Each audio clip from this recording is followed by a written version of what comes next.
Hi, this is JR, and this is the audio for the post, The Four Noble Truths of Landmark Education and NLP, which stands for Neuro-Linguistic Programming.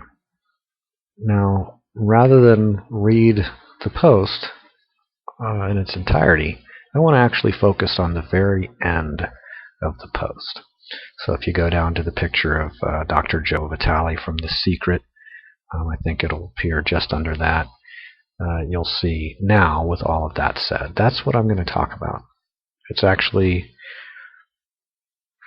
something of a contradiction to all the rest of the content, so if you want to read the rest of the content first, what I'm going to say in this audio is going to put a new context around all of the prior content. And I'll give just a little background. I wrote a post called The Four Noble Truths of Buddhism a couple days ago, and I got a reply that resulted in me making this. So,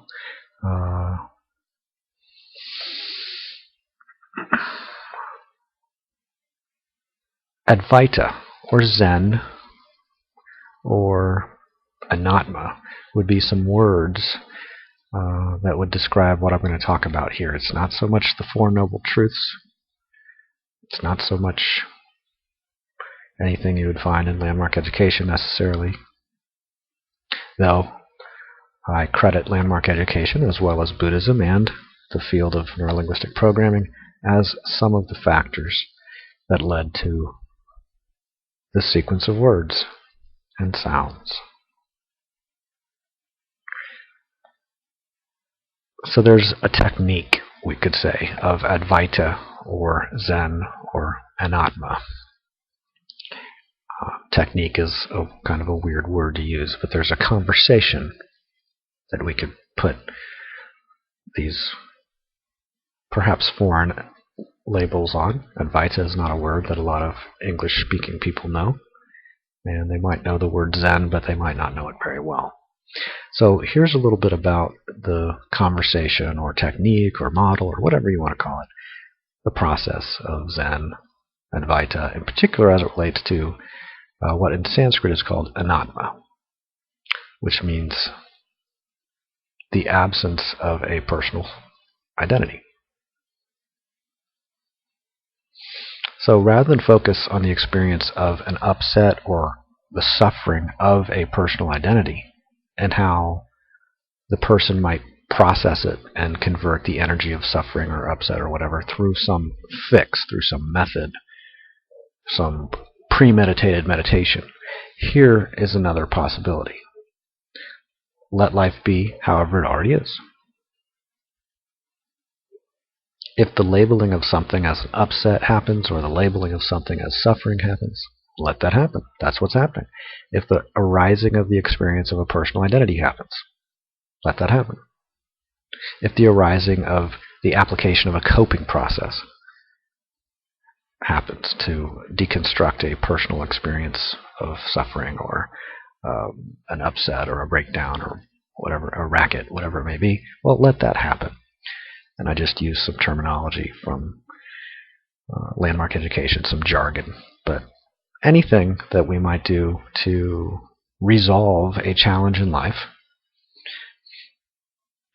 is coming from the personal identity who has that challenge. So rather than fix the challenge of the personal identity, there can simply be a releasing of the personal identifying in language.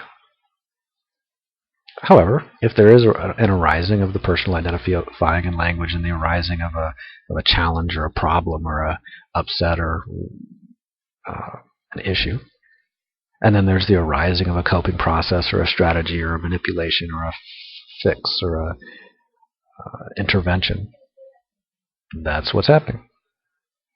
Allow for energy to be whatever it is. Allow for life to be whoever it is and however it is. But who is it that allows for life to be however it is? Who is it that identifies themselves as not life and then says, okay, life's over there, I'm over here, and I'm going to allow, over here, I'm going to allow for life over there to be however it is. Well, if a personal identifying arises, only then can an upset arise. Only then can suffering happen. Suffering requires personal identifying. An upset person requires a person. If there's no linguistic identifying of a person, then there's no linguistic identifying of an upset person, or a happy person, or a person who has now resolved their issues from their past, or has a inspiring future, blah, blah, blah. In the absence of personal identifying, there is no personal identifying of anything happening to anyone.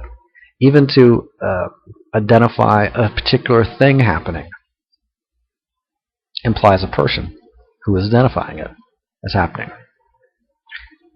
Life's just happening, including the identifying of various parts of life happening and various personalities and personas, like the United States of America today announced that blah, blah, blah, blah, blah. Right?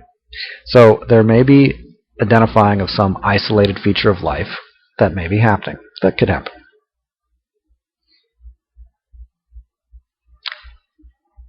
So here's the formal truths in regard to personal identifying in language. The first truth could be constructed as identifying through language is one possible natural development. Number two, identifying through language arises naturally whenever it does. Number three, in the absence of linguistic identifying, life still happens, life still arises naturally however it does, with or without linguistic identifying. Linguistic identifying is transitory or impermanent. I can declare the presence of the United States of America, and then I can declare the presence of the state of Arizona, and then I can declare the presence of an individual, and then I can declare the presence of the front of my hand, and then the presence of the back of my hand. What's the boundary between the back of my hand and Arizona? There isn't one. It's a silly question. All of these are just linguistic identifyings. There is no inherent the back of my hand. There is no inherent the state of Arizona. They're just linguistic identifyings. In fact, there's no specific person like the happy person, or I am a upset person. That's a linguistic identifying. You could even call it a creation, a invention. And each instance of linguistic identifying is transitory or impermanent. In other words, it only happens when it's happening. When I make the sounds me, when there's no E sound, there's no E sound. Linguistic identifying is transitory and impermanent. I am me, and then there's no sounds. And when there are no sounds, there's no I, there's no me. In fact, when there's O, there's no I. When there's oo, there's no E. It's just linguistic identifying. It's just language. And then life without language and life with language. Those are the two variations available.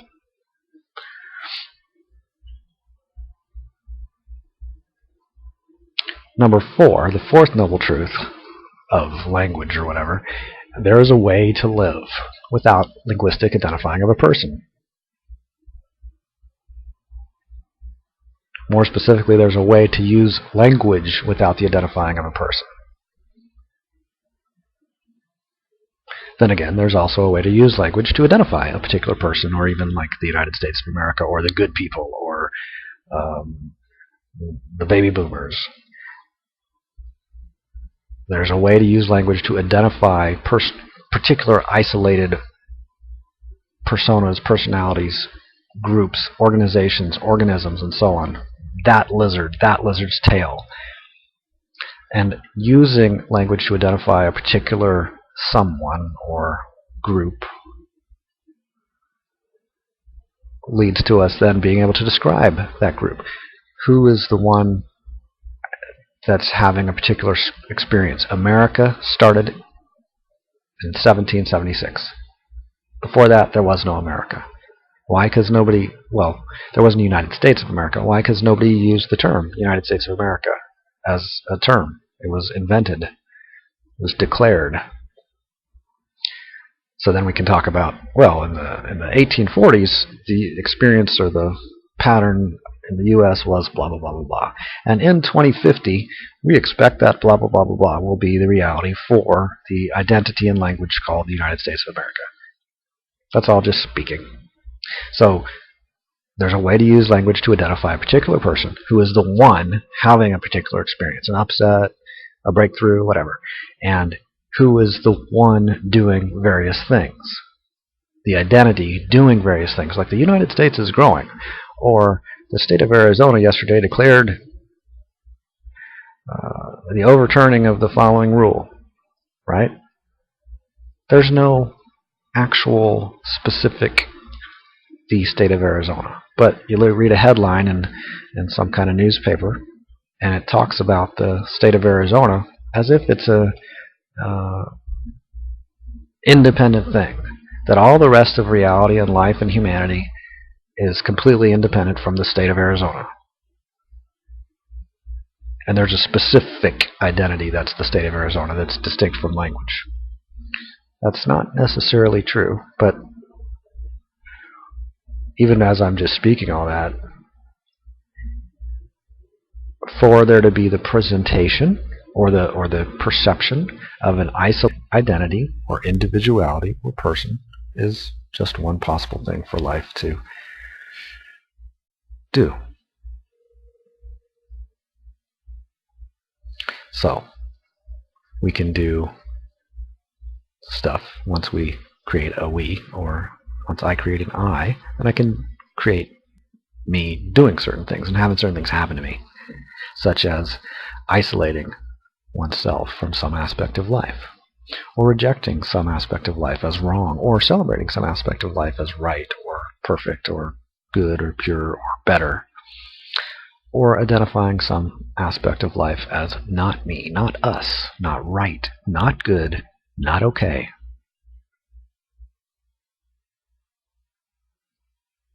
Not upset. Not personal, called impersonal. Not language, called non-linguistic. Of course, non-linguistic is a word. Alright, so here's a little cartoon. This is not all that related to what I'm saying. There's a little more, but here's a little cartoon that demonstrates a personal identifying. And after I performed, there's a picture of Jesus or someone, it says Republican Jesus, like the Republican Party. He's dressed in a tie, patriot boy, with a beard and the long hair, typical of images of Jesus. And Jesus says, "And after I performed the miracle with the loaves and fishes, I sold them to the I sold them to the multitude at a huge markup." Sweet. So there's this kind of typical reaction that we have about this person versus that person. Who's a good person? Who's a bad person? What's the right way to do stuff? What's the wrong way to do stuff? What's corrupt? What's righteous? And that's fine. There's also this idea of God that is the source of all things, good and evil, all labeling, all language. There's a time for every activity under heaven. Creating loaves and fishes, gathering multitudes, marking up the prices, forming Republican parties, forming the United States of America. Who formed the United States of America? Well, you could say certain people did. You could say God did. You could say whatever you want to say. You could say the cartoon character Santa Claus formed the United States of America. Is Santa Claus a cartoon character? I just said he was, so there it is. So, alright, now back to the text of the blog. Notice that from any neurolinguistic program or any model of a personal identifying, any myth of a personal identifying, every me habitually presents itself as right, such as in order to look good. How do I look good? I present myself as right. Other people must be wrong. There must be something wrong. I must be right. That's the habit of every me, every personal identity. It could be the States of America saying, yeah, we're the United States of America. We're the best. We're better than we've ever been. We're the best, better than all the other countries. We're better than all the other religions, and we're better than all the other whatever. There's always that comparison. Jiddu Krishnamurti talked a lot about comparison.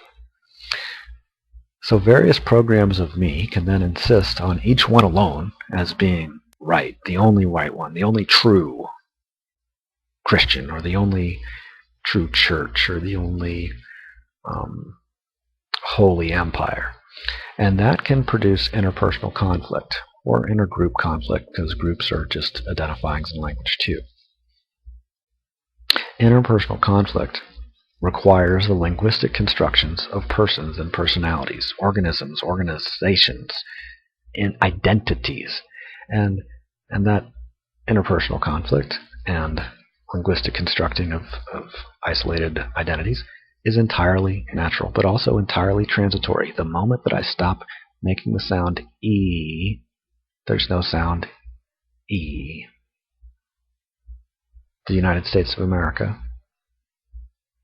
doesn't exist when I just say the United. There's nothing but the United until there's the United States of America. And then it exists for the exact duration of how long it exists.